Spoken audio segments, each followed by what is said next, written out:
नमस्कार दोस्तों, UP TGT exam 2025 की एक और क्लास में आप सभी का स्वागत है। जैसा कि आपको पता ही है कि हमारा ब्लड सर्कुलेटरी सिस्टम टॉपिक चल रहा है, जिसमें अब तक हमने पार्ट 1 में 25 क्वेश्चन सॉल्व किए थे। इस पार्ट में भी हम कुछ क्वेश्चन सॉल्व करेंगे। और अगर अभी तक आपने हमारे पुराने वीडियोस या पुरानी क्लासेस नहीं देखी हैं तो उनकी लिंक आपको ऊपर आई बटन में मिल जाएगी, जहां क्लिक करके आपको सभी वीडियोस और क्लासेस देख सकते हैं। वीडियो को लाइक और शेयर करना ना भूलें। तो स्वागत है आपका आपके अपने channel physical education study hub में। अगर आप हमारे चैनल पर नए हैं तो हमारे चैनल को सब्सक्राइब करें और बेल आइकन क्लिक करना ना भूलें, ताकि हमारी हर आने वाली वीडियो की नोटिफिकेशन सबसे पहले मिल सके। चलिए दोस्तों, वीडियो को शुरू करते हैं। किसी प्रकार के रक्त प्रवाह को रोकने में शामिल मुख्य क्रिया बताएं। State the main action involve in stopping any type of blood flow. तो किसी प्रकार का रक्त प्रवाह यानी जब हम कट जाते हैं तो जिससे ब्लड बहने लगता है, तो उसको रोकने के लिए जो मुख्य क्रिया हम करते हैं वो क्या है। तो इसके ऑप्शन है उन्नयन, ठंडा करना, साफ करना या दाब। तो जब हम कट जाते हैं, हमको चोट लगती है और खून बहने लगता है, तो उसको रोकने के लिए जो मुख्य क्रिया है वो है दाब, प्रेशर। हम उस जगह पे प्रेशर बनाते हैं ताकि खून का बहना रुक सके, इसलिए इसका आंसर ऑप्शन डी सही होगा। नेक्स्ट, खिलाड़ी का हृदय क्या है? What is the heart of player? तो इसके ऑप्शन है यह हृदय की असाधारण स्थिति है, या रोगात्मक स्थिति है, या सामान्य स्थिति है जो जैविक नियम का पालन करती है, या हाइपरट्रॉपिक स्थिति है। तो खिलाड़ी का हृदय क्या है? तो इसका सही आंसर है ऑप्शन सी, यह सामान्य स्थिति है जो जैविक नियमों का पालन करती है। This is a normal condition that obeys the biological law. जो खिलाड़ी का हृदय होता है वो हाइपोट्रॉपिक कंडीशन में होता है। यहाँ पे हाइपरट्रॉपिक है, हाइपोट्रॉपिक नहीं है। तो बहुत लोग शायद डी बोलने की कोशिश करें, लेकिन ऐसा नहीं है, इसीलिए इसका ऑप्शन सी सही है। क्योंकि खिलाड़ी का जो हृदय होता है, जो ट्रेंड एथलीट्स होते हैं या जो ट्रेंड खिलाड़ी होते हैं, उनका हृदय जो होता है वो हाइपोट्रॉपिक स्थिति में होता है। अगर नॉर्मल पर्सन की heart beat 72 to 75 beat per minute है, तो जो ट्रेंड एथलीट होते हैं उनकी heart beat 40 to 45 beat per minute तक होती है। नेक्स्ट, खून का तरल भाग होता है। What is the liquid part of the blood? तो इसके ऑप्शन है प्लाज्मा, सेरेब्रोस्पाइनल द्रव, सेरम या उपयुक्त सभी। तो खून का तरल भाग क्या होता है? तो इसका सही आंसर है ऑप्शन ए, प्लाज्मा। खून का जो लिक्विड पार्ट होता है उसको हम प्लाज्मा कहते हैं। प्लाज्मा में 90% वाटर होता है, 8% प्रोटीन, 0.9% सॉल्ट यानी नमक और 0.1% पोषक तत्व होते हैं और 1% अन्य तत्व होते हैं। नेक्स्ट, खून विऑक्सीजनित होता है। Blood is deoxygenated. तो इसके ऑप्शन है आर्टरी से, आर्ट्रियोल से, कैपिलरी से या उपरोक्त सभी से। तो ब्लड जो है वो डीऑक्सीजनेट कहाँ पे होता है? तो इसका सही आंसर है ऑप्शन सी, कैपिलरीज में। डीऑक्सीजनेट ब्लड कैपिलरीज में होता है क्योंकि ऑक्सीजन और कार्बन डाइऑक्साइड का आदान प्रदान जो है, यानी CO2 का जो आदान प्रदान है वो कैपिलरीज के माध्यम से होता है, इसलिए इसका ऑप्शन सी सही होगा। नेक्स्ट, रक्त का थक्का बनने में अनिवार्य प्रोटीन कौन सी है? विच protein is essential for blood clotting? तो इसके ऑप्शन है प्रोथ्रोम्बिन, पैराथ्रोम्बिन, फाइब्रोनेजिन या उपयुक्त सभी। तो रक्त का थक्का बनने के लिए कौन सी प्रोटीन जिम्मेदार होती है? देखिए, विटामिन बता चुका हूं मैं आपको, ब्लड का कौन सा पार्ट होता है। अब यहाँ पे प्रोटीन की बात आ रही है, तो इसका सही आंसर है ऑप्शन सी, फाइब्रोनोजिन। रक्त का थक्का यानी ब्लड क्लॉटिंग के लिए फाइब्रोनोजिन नाम का प्रोटीन सहायक होता है। नेक्स्ट, किस रक्त कोशिका में केंद्रिका नहीं होती? Which blood cells does not have a nucleus? तो इसके ऑप्शन है सफेद रक्त कण, लाल रक्त कण, थ्रोम्बोसाइट्स या प्लेटलेट्स। देखिए, थ्रोम्बोसाइट और प्लेटलेट्स दोनों लिखा है, दोनों एक ही होता है, ठीक है।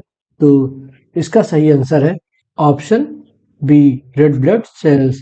लाल रक्त कणों में केंद्रिका नहीं होती।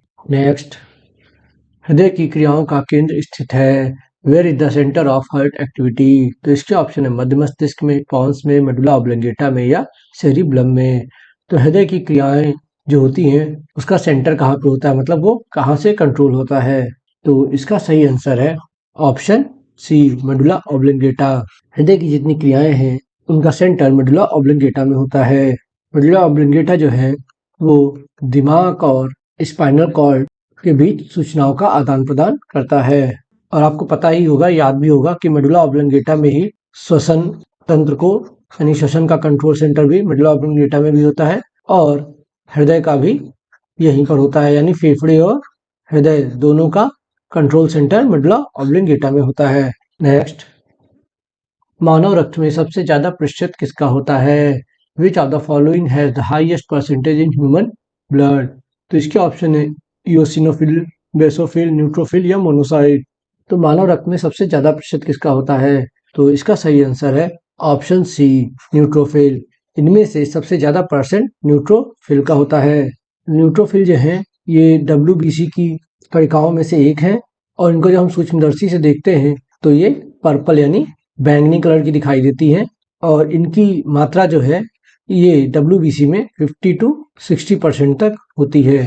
नेक्स्ट, व्यायाम के दौरान शरीर के कुल रक्त वितरण कितना होता है? What is the total blood distribution in the blood during the exercise? तो इसके ऑप्शन है 5800 ml पर मिनट, 10,000 ml पर मिनट, 15,000 ml पर मिनट या 25,000 ml पर मिनट।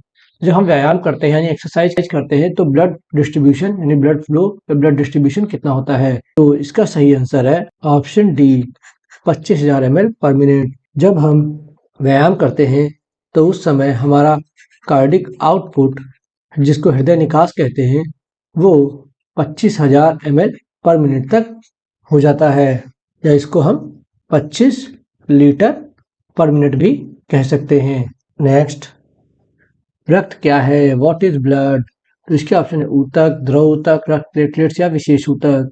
तो रक्त क्या है ये मैं आपको पहले ही बता चुका हूँ, तो इसका सही आंसर है द्रव ऊतक। रक्त जो है ऊतक तो है, लेकिन ये द्रव ऊतक है, क्योंकि इसमें जो ऊतक होते हैं वो तरल भाग में होते हैं, इसीलिए इसको द्रव ऊतक कहते हैं। और ये कौन सा ऊतक होता है? तो ये है संयोजी ऊतक, जो फ्लूइड के रूप में होता है, इसीलिए इसको द्रव ऊतक भी कहते हैं। कुछ लोगों को ऑप्शन ए सही लग रहा होगा, लेकिन क्योंकि यहाँ पे ब्लड टिश्यू की जगह इन्होंने फ्लूइड टिश्यू दे रखा है, इसीलिए हम यहाँ पे फ्लूइड टिश्यू या द्रव ऊतक ऑप्शन ले रहे हैं। अगर द्रव ऊतक ना दिया होता तो हम यहाँ इसको ऊतक ही कहते हैं। ठीक है, ये संयोजी ऊतक होते हैं और ये तरल होते हैं। नेक्स्ट, श्वेत रक्त कणों का जीवन काल होता है। What is the life span of white blood cells? तो इसके ऑप्शन है 2 से 5 दिन, 3 से 5 दिन, 2 से 6 दिन या 2 से 8 दिन। तो हो सकता है आपको लगे कि इनमें से कोई ऑप्शन सही नहीं है, लेकिन इसका सही आंसर है ऑप्शन ए, 2 से 5 दिन। श्वेत रक्त कणों का जीवन काल 2 से 5 दिन का होता है। कुछ बुक्स में आपको ये 13 से 20 दिन भी लिखा मिल सकता है, 3 से 8 दिन भी लिखा मिल सकता है, लेकिन आयोग ने जब भी इसको पूछा है तो उसमें 2 से 5 दिन ही इसका आंसर माना है। तो इसका आंसर मोस्टली ऑप्शन पर भी डिपेंड कर सकता है, तो इसलिए इसमें आपकी डिफरेंट राय हो सकती है। और ये क्वेश्चन मैं आपको बता दूं, ये UP TGT, UK SSC, LT और इसके अलावा एलटी ग्रेड, इसमें भी पूछा जा चुका है। नेक्स्ट, मानव शरीर का सबसे व्यस्त अंग है। The biggest organ of human body is? तो इसके ऑप्शन है यकृत, हृदय, वक्र या सभी। तो मानव शरीर का सबसे जो व्यस्त अंग है वो है ऑप्शन बी, हृदय, हार्ट। हार्ट जो है ये 24 आवर्स बिना रुके काम करता रहता है, इसलिए ये सबसे बिजिएस्ट अंग या सबसे व्यस्त अंग है। अगर ये 1 सेकंड के लिए भी रुक जाए तो हमारा जीवन वहीं पर खत्म हो जाएगा, तो इसीलिए सबसे बिजिएस्ट और सबसे इंपॉर्टेंट पार्ट हार्ट है। नेक्स्ट, श्वेत रुधिर कणिकाओं में सबसे बड़ी कणिका है। Which is the largest of the blood cells? तो इसके ऑप्शन है लिम्फोसाइट, मोनोसाइट, इयोसिनोफिल, बेसोफिल। तो रुधिर कणिकाओं में सबसे बड़ी कणिका कौन सी होती है? तो इसका सही आंसर है ऑप्शन बी, मोनोसाइट। मोनोसाइट श्वेत रुधिर कणिकाओं में सबसे बड़ी कणिका होती है। इसका साइज 15 से 30 माइक्रोमीटर तक होता है। नेक्स्ट, हीमोग्लोबिन है। What is haemoglobin? तो इसके ऑप्शन है प्रोटीन है, कार्बोहाइड्रेट है, विटामिन है या वसा है। तो हीमोग्लोबिन क्या है? तो इसका सही आंसर है ऑप्शन ए, प्रोटीन। हीमोग्लोबिन जो हमारे ब्लड में पाया जाता है ये एक प्रोटीन है। तो आगे बढ़ने से पहले मैं आपको बताना चाहूंगा, कुछ हेल्थ इश्यूज की वजह से चीजें थोड़ा डिले हो रही हैं। कुछ दिन में ही सब कुछ फिर से पहले की जैसे हो जाएगा, और जो भी हमारा पीछे छूटा है वो सब हम जल्दी से जल्दी कवर करेंगे। तो इसीलिए आप लोग चैनल पर बने रहिए और वीडियो को लाइक और शेयर करते रहिए। नेक्स्ट, रक्त का थक्का जमने से कौन सा विटामिन संबंधित है? Which vitamin associated with blood clotting? तो इसके ऑप्शन है विटामिन के, विटामिन ए, विटामिन डी या विटामिन सी। देखिए, रक्त का थक्का जमने से कौन सा विटामिन है ये हम बता भी चुके हैं डाइजेस्टिव सिस्टम में, न्यूट्रिशन और मेटाबॉलिज्म वाले वीडियोस में। तो इसका सही आंसर है ऑप्शन ए, विटामिन के। रक्त का थक्का या ब्लड क्लॉटिंग के लिए विटामिन के जिम्मेदार होता है। विटामिन के को हम केमिकल लैंग्वेज में नेफ्थोक्विनोन कहते हैं। ठीक है, ये इसका रासायनिक नाम है या केमिकल नेम है। इसको आप याद कर लीजिएगा क्योंकि ये पूछे जाते हैं। नेक्स्ट, रक्त के प्लाज्मा में जल होता है। Does blood plasma contain water? तो इसके ऑप्शन 90%, 60%, 99% या 50%। अभी मैंने पिछले ही वीडियो में आपको प्लाज्मा में क्या क्या होता है सब बताया है। तो इसका सही आंसर है ऑप्शन ए, 90%। रक्त के प्लाज्मा में 90% वाटर होता है। नेक्स्ट, रक्त की अशुद्धियां किस भाग में जाकर छन जाती हैं? In which part of the blood are the impurities filter? तो इसके ऑप्शन है फेफड़ों में, हृदय में, वक्र में या यकृत में। तो रक्त की अशुद्धियां कौन छानता है, यानी ब्लड का फिल्ट्रेशन कहाँ होता है? तो इसको बहुत लोग जानते होंगे। इसका सही आंसर है ऑप्शन सी, वक्र में, या फिर इसको इंग्लिश में हम किडनी कहते हैं। रक्त की अशुद्धियां किडनी में फिल्टर होती हैं। जो किडनी होती है इसकी संरचना के बारे में बता दें। इसमें 10 लाख नेफ्रॉन होते हैं पर किडनी। 2 किडनी होती है, लेफ्ट और राइट। दोनों किडनी में 10-10 लाख नेफ्रॉन्स होते हैं। नेक्स्ट, एक स्वस्थ हृदय का भार होता है। What is the weight of healthy heart? तो इसके ऑप्शन 150 ग्राम, 200 ग्राम, 240 ग्राम या 300 ग्राम। तो एक स्वस्थ हृदय का भार कितना होता है? तो इसका सही आंसर है ऑप्शन डी, 300 ग्राम। एक स्वस्थ हृदय का भार 250 से 320 ग्राम तक होता है, इसीलिए इसका आंसर ऑप्शन डी सही होगा। नेक्स्ट, ग्रुप ए वाले व्यक्ति को किस ग्रुप का रक्त दिया जाता है? Which blood group can be given to a person with blood group A? तो इसके ऑप्शन है B group, A and O group, A B group या बी एंड ओ ग्रुप। तो ए रक्त वाले व्यक्ति को अगर ब्लड की जरूरत है तो उसको कौन सा ब्लड ग्रुप दिया जा सकता है? तो इसका सही आंसर है option B, A and O group. देखिए, क्योंकि ए ब्लड ग्रुप का व्यक्ति है तो ए तो दिया ही जा सकता है, और ओ को हमने बताया है कि इसको हम सर्वदाता या यूनिवर्सल डोनर कहते हैं, तो ओ भी उसको दिया जा सकता है। देखिए, अगर यहाँ पे हम ऐसे देखें, कितने बी, ए बी और ओ, इनको ब्लड की जरूरत है, यानी ये रिसिप्टर है। ठीक है, ए वाले को कौन कौन ब्लड दे सकता है? ए वाले को ए और ओ वाला दे सकता है। बी वाले को कौन कौन दे सकता है? बी वाले को बी और ओ वाला दे सकता है। ए बी को, तो ए बी को ए वाला भी दे सकता है, बी वाला भी दे सकता है, ए बी वाला भी दे सकता है और ओ वाला भी दे सकता है। और ओ की बात करें तो ओ को सिर्फ ओ वाला ही दे सकता है। तो ये हो गया डोनर और ये हो गया रिसिप्टर्स। ये चार्ट आप इस तरीके से बना सकते हैं सिंपल वे में, जिससे आपको याद भी रहेगा। नेक्स्ट, मानव शरीर में लाल रक्त कण की मात्रा शरीर के रुधिराणु का कितना प्रतिशत होती है? The amount of red blood sales in the human body is what percentage of body blood cells? तो इसके ऑप्शन 80%, 90%, 88% या 99%। तो जो ब्लड होता है हमारी बॉडी में, उसमें लाल रक्त कण कितने होते हैं, मतलब जितने भी कणिकाएं पाई जाती हैं, आरबीसी, डब्ल्यूबीसी और प्लेटलेट्स, उनमें से आरबीसी कितनी होती है, यानी वो कितना परसेंट होती है टोटल सेल्स का? तो इसका सही आंसर है ऑप्शन डी। हमारे ब्लड में जितनी भी ब्लड सेल्स पाई जाती हैं उसमें सबसे ज्यादा 99% आरबीसी होती हैं। नेक्स्ट, सामान्य स्थिति में हृदय से आने वाले रक्त का कितना प्रतिशत या यकृत को प्राप्त होता है? Under normal circumstance what percentage of blood coming from the heart reaches to liver? तो आपको बताना है कि सामान्य स्थिति में जो हृदय से रक्त बाहर निकलता है उसमें से कितना यकृत को प्राप्त होता है, यानी लीवर को प्राप्त होता है। तो इसके ऑप्शन 28%, 24%, 15% या 14%। और इसका सही आंसर है ऑप्शन ए, 28%। हृदय से जो रक्त प्रवाहित होता है सामान्य स्थिति में उसका 28% यकृत को जाता है, यानी लीवर को जाता है। 15% मसल्स में जाता है, 24% किडनी में, 14% ब्रेन में और 19% ब्लड जो है वो बॉडी के अदर पार्ट्स में जाता है। नेक्स्ट, रक्त अल्पता एवं रक्तगत अव्यवस्था का कारण होता है। What cause of anaemia and blood disorder? तो इसके ऑप्शन है थायमिन की कमी, राइबोफ्लेविन की कमी, विटामिन डी की कमी या विटामिन B12 की कमी। तो एनीमिया हमको किसकी वजह से होता है, एनीमिया या ब्लड डिसऑर्डर? तो इसका सही आंसर है ऑप्शन डी, विटामिन B12 की कमी। विटामिन B12 की कमी से हमको एनीमिया और ब्लड डिसऑर्डर हो सकता है। विटामिन B12 का केमिकल नेम क्या है? तो विटामिन B12 का केमिकल नेम है साइनोकोबालामीन। तो देखिए इसमें अमीन आया ना, यहीं से आप गेस भी कर सकते हैं एनीमिया। नेक्स्ट, शरीर में लौह तत्व की कमी से होने वाला रोग है। What disease is called due to deficiency of iron in the body? तो अगर हमारे शरीर में लौह तत्व यानी आयरन की कमी हो जाती है तो इससे हमको कौन सा रोग हो सकता है?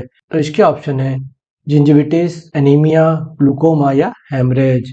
तो अगर हमारी बॉडी में आयरन की कमी हो जाती है तो इससे हमको एनीमिया या रक्त अल्पता हो सकता है। तो इसका ऑप्शन बी सही होगा। नेक्स्ट, एरिथ्रोसाइट, ल्यूकोसाइट, थ्रोम्बोसाइट पाए जाते हैं। Where are erythrocyte, leucocyte, thrombocyte found? तो इसके ऑप्शन है त्वचा में, रक्त में, बाल में या नाखून में। तो एरिथ्रोसाइट, ल्यूकोसाइट और थ्रोम्बोसाइट कहाँ मिलते हैं? तो ये मिलते हैं रक्त में। इसमें मैंने दो के नाम तो आपको बताए हैं। थ्रोम्बोसाइट्स हम प्लेटलेट्स को कहते हैं, ल्यूकोसाइट हम WBC को कहते हैं, और यहाँ पे आप तीसरा भी जान लीजिए, एरिथ्रोसाइट्स हम RBC को कहते हैं। इस तरीके से मैंने आपको तीनों के नाम बता दिए हैं, ये याद रखिएगा, ये बहुत जरूरी हैं क्योंकि एग्जाम में पूछा जाता है। नेक्स्ट, पूरे शरीर में रक्त को पंप करने वाले हृदय के भाग का नाम है। What is the name of the part of the heart that pump blood through out the body? इसके ऑप्शन है लेफ्ट आर्टियल, लेफ्ट वेंट्रिकल, पेरिकार्डियम या एरोटा। तो पूरे शरीर में रक्त को हृदय का कौन सा भाग पंप करता है? देखिए मैंने आपको बताया है कि हृदय में 4 कक्ष होते हैं, राइट आर्टियम, राइट वेंट्रिकल, लेफ्ट आर्टियम और लेफ्ट वेंट्रिकल। तो बॉडी में ब्लड पंप कहाँ से होता है ये पूछा है, तो इसका सही आंसर है option B, left ventricle. Body में लेफ्ट वेंट्रिकल से ब्लड पंप होता है। लेफ्ट वेंट्रिकल से ही हमारी एरोटा, जिसको हम महाधमनी कहते हैं, ये अटैच होती है। लेफ्ट वेंट्रिकल जब संकुचित होता है तो इससे ब्लड एरोटा में जाता है और पूरी बॉडी में वहीं से सप्लाई होती है। तो इसका सही आंसर हो जाएगा ऑप्शन बी, लेफ्ट वेंट्रिकल। तो ब्लड सर्कुलेटरी सिस्टम के इस पार्ट में इतना ही, बाकी क्वेश्चन हम अगले पार्ट में करेंगे। आपको आवाज़ से भी मेरी लग रहा होगा कि तबीयत सही नहीं है। जल्दी ही मैं अपनी तबीयत सही करके सारे वीडियोस कवर कर लूँगा जो भी हमारा छूटा है पीछे से। तो अगर आपको हमारा वीडियो पसंद आया तो वीडियो को लाइक करें, कमेंट कर हमें ज़रूर बताएं और चैनल को सब्सक्राइब करना ना भूलें। वीडियो को ज़्यादा से ज़्यादा शेयर करें। इसके अलावा क्योंकि तबीयत सही नहीं है तो वीडियो की जगह मैं शॉर्ट्स डेली डाल रहा हूँ, जिसमें हर शॉर्ट में मैं 1-2 क्वेश्चन करवाता हूँ। तो 2-4-5 क्वेश्चन डेली हो जा रहे हैं, लेकिन मैं वीडियोस भी बना रहा हूँ, लेकिन उनमें टाइम लग रहा है क्योंकि तबीयत सही नहीं है। तो धन्यवाद दोस्तों, अगले वीडियो के साथ फिर मुलाकात होगी। तब तक के लिए जय हिंद।